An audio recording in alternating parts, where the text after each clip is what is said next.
like I've always said, back then, musicians were in the business of trying to get women excited. I don't think that happens a lot today.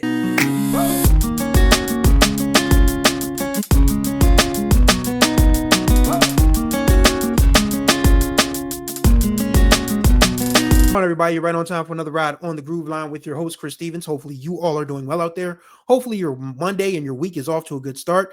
Today, we are going to talk about one of the greatest bass players of all time and one of the best slow jams that nobody really talks about, but probably need to talk about more. And no, I'm not talking about I'd Rather Be With You, but that is a hint. We are talking about Mr. William Bootsy Collins. He turned 74 yesterday. He was born October 26, 1951 in Cincinnati, Ohio. Went on to play bass for James Brown, Parliament Funkadelic, and did his own thing with Bootsy's Rubber Band, and is just recognized as one of the true ambassadors of the funk. And we are very fortunate to still have Bootsy around, George, so many others. But yeah, happy belated birthday to Mr. Bootsy Collins. And today we are going to talk about a song from the 1977 album with this great title and artwork. The name is Bootsy, baby. And this song is on the second half of that album. Actually, the entire second half of is a pretty nice slow jam suite, but this one song in particular clocks in at 9 minutes and 41 seconds, and somehow it doesn't feel like enough. I'm talking about Munchies For Your Love, and it's a masterclass in songwriting. Remember, I've said many times on this channel that songwriters back in the day, they used to play with innuendos, metaphors, similes, things that you would have double entendres, things that you would have to listen to a second time to get. And Bootsy was masterful at that, even though Munchies For Your Love is pretty straightforward. But you still get a general idea of this man's genius and how he related a woman to candy and to his bass guitar at the same time.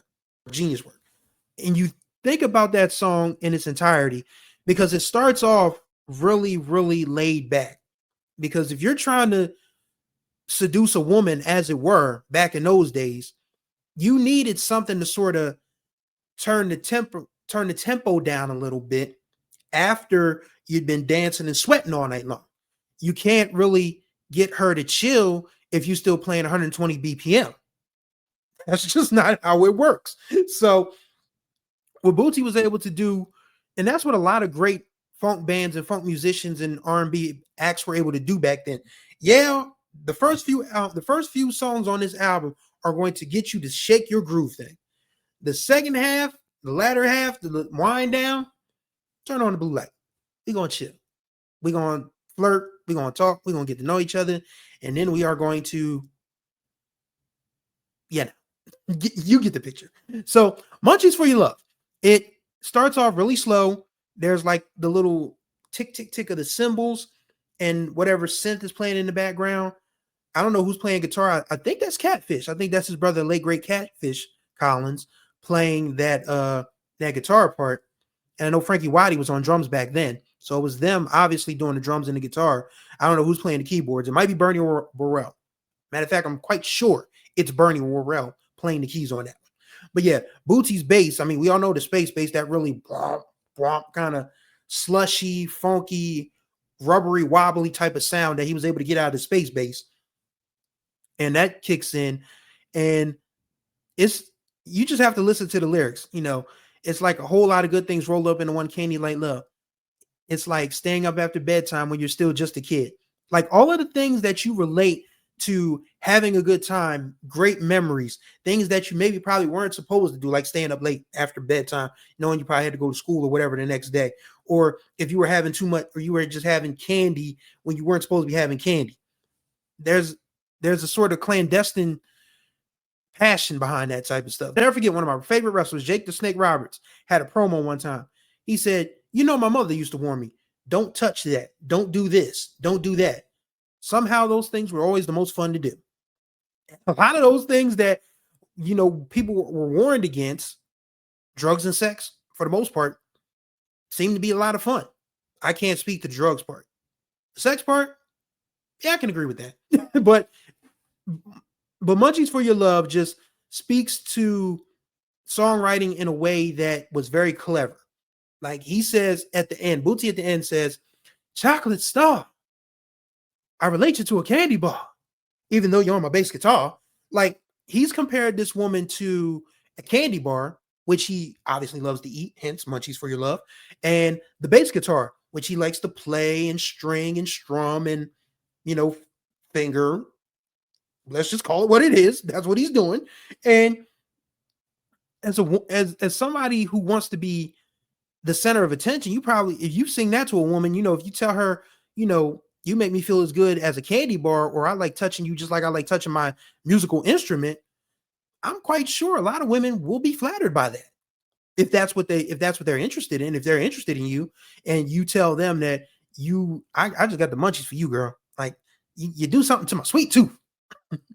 And that was a great way to relate people. And that was a great way to sort of big up women, because a lot, like I've always said, back then, musicians were in the business of trying to get women excited.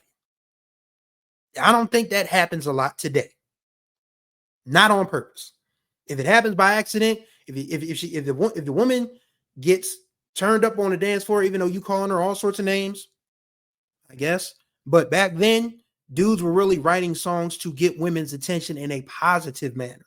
Like, when you think about Munchies for Your Love, I mean, even just like down to all the stuff that Earth, Wind, and Fire did, the Isley Brothers. I mean, all of these folks back then were trying to get a woman's attention in all the best ways. That doesn't happen a lot today in music, because I think we've lost our way. We've kind of sort of lost the plot and gone off the path with the way we disrespect women in the music and our art and the culture and all of that. It stinks. It absolutely stinks. And so it's always fun to go back and listen to songs that you knew were for a woman's ear, for a woman's heart, and for a woman's, you get the picture. You get the picture. So just to go back and listen to Munchies for Your Love, like, it's one of those songs that you can't listen to just once. You remember the old Lay's commercial, Bet You Can't Eat Just One? I think it was Lay's. Was it Lay's potato chips that you couldn't eat just one? Somebody let me know in the comments. I'm forgetting. That commercial has been off the air for so long, but I know there was a potato chip that said, Bet You Can't Eat Just One. And Munchies for Your Love is a song that you can't listen to just once. It's 9.5 minutes long, but you can find yourself listening to it for about 45 minutes to an hour. That's just how it works. Like, you can't just listen to that song one time, like, okay, I'm done with it. Yeah, let me run that back. Let me hear that little and just like, wow, Bootsy was really killing it with the instrumentation, with the lyricism, the cleverness of the lyrics. It's what's missing, man, from popular music, I'll say. I mean, there are people who record that type of music now, but they don't get the same publicity as the mainstream stars. Like, you don't hear a lot of innuendo in the stuff that you would hear on the radio or in music videos, even though MTV just canceled music videos. My God, how far away are we from what we grew up on when MTV is finally admitting that they are no longer MTV? That is crazy. That is wild work. And I don't know how we get back to that point. I digress. But yes, Munchies for Your Love. Everybody's going to say that I'd Rather Be With You is the better song. And I won't disagree. I will not disagree. It is probably Bootsy Collins' legend song as a solo performer. But I don't even think you call him a solo performer, because, he had background singers and he had bandmates in Bootsy's rubber band. But yeah, it might be Bootsy as a band leader, his legend song. But Munchies for Your Love deserves a lot of love as well. Like, if you can just listen to that song and not feel anything, I feel sorry for you, because that song is absolutely on my Grown and Sexy playlist. I think I'm going to take you guys through an episode detailing what goes on a playlist for me, especially a slow jams after hours designed for intimacy playlist. My playlist might be a little different from yours, but I still think you could get something from it. So I think I'm going to take you guys through that process one of these days. And it might be one day soon. You never know. But yes, Bootsy's Rubber Band, Bootsy Collins, Munchies for Your Love. Highly recommend you listen to it if you haven't. But if you have, let me know what you think. What do you think about Munchies for Your Love? Do you like it? Do you not like it? Do you think it's great? Do you think it's wonderful? Have you made babies to it? Have you puffed one to it? I know a lot of people have puffed to that song, but I want to know, what that song does for you. Would love to know. And that's going to do it for this ride on the Groove Line. Greatly appreciate y'all as always. Contact information will be in the description below. Be sure to subscribe and tap that notification bell if you're new, so you can get all the new videos that drop on the channel. I drop usually 3, 4, 5 days a week. So there's always something to check out. And I appreciate you guys for coming.